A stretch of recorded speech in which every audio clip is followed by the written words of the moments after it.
የኢትዮጵያ ፖሊስ ሰራዊት እያካሄደው ባለው ሪፎርም በዓለም አቀፍ ደረጃ ተወዳዳሪ የሆነና ዘመናዊ ቴክኖሎጂን የታጠቀ ሰራዊት መገንባት መቻሉን የኢትዮጵያ ፌዴራል ፖሊስ ኮሚሽን ኮሚሽነር ጀነራል ደመላሽ ገብረ ሚካኤል የኢትዮጵያ ፖሊስ ሰራዊት 116ኛ ዓመት የምስረታ በዓል አከባበር ላይ ገልጿል። ኮሚሽነሩ የፖሊስ ሰራዊቱ ከሌሎች ዓለም አቀፍ ፖሊሶች ጋር በጋራ መስራትና የሀገራችንን ሰላምና ጸጥታ በብቃት መጠበቅ የሚችል ሆኖ መገንባቱንም ተናግረዋል። የኢትዮጵያ ፌዴራል ፖሊስ የወንጀል መከላከል አቅሙን ለማሳደግ ማህበረሰብ አቀፍና መረጃ መር የወንጀል መከላከል መርህን በመከተል በዋናነት እንደ ሀገር የሚሰጡትን ፖሊሳዊ ግዳጆች መወጣት የሚችል በሰው ኃይል በአቅም እና በዘመናዊ ትጥቅ የተደራጁ የፈጥኖ ደራሽ የልዩ ጸረ ሽብር ኮማንዶ ኃይልና የተለያዩ ስምሪቶች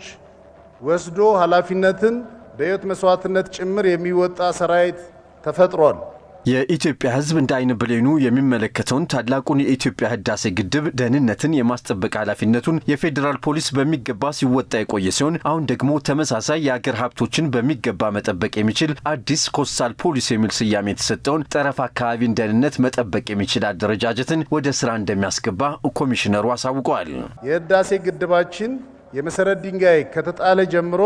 ሰራዊታችን ከሌሎች የጸጥታ ተቋማት ጋር በመሆን ደህንነቱን እያረጋገጠ የቆየና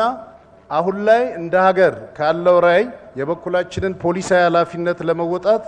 የኮስታል ፖሊስ ጋርድ ለመጀመሪያ ጊዜ በሀገራችን የተደራጀ ሲሆን በቀጣይም ከመንግስት በሚሰጠው ተልዕኮ የሚሰማራ ይሆናል። ፌዴራል ፖሊስ በሪፎርሙ በታጠቀው ዘመናዊ ቴክኖሎጂ የወንጀል ምርመራ አቅሙን ያጎለበተ ሲሆን ከዚህ በፊት ያልነበረውን የዲኤንኤን ምርመራን ጨምሮ እያካሄደ እንደሚገኝና ከሀገር አልፎ ለጎረቤት ሀገራትም ይህንን አገልግሎት እየሰጠ እንደሚገኝ ኮሚሽነር ጀነራል ደመላሽ ገልጿል። ከሪፎርሙ በፊት በወንጀል ምርመራ በከፍተኛ ሁኔታ በሰብአዊ መብት ጥሰት የሚጠላና ሲወገዝ የነበረውን ተቋም በሪፎርሙ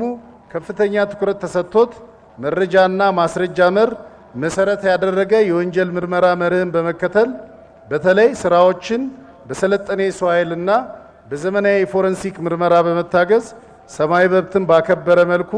ትላልቅና ጠንካራ የወንጀል ምርመራዎችን የማጣራት አቅም ፈጥሯል። እንደ ሀገር በሪፎርሙ ከተገኘው ስኬት አንዱ በምርመራ ላይ የመጣው ለውጥ ሲሆን እንደ ማሳያም ከዚህ በፊት ያልነበረውን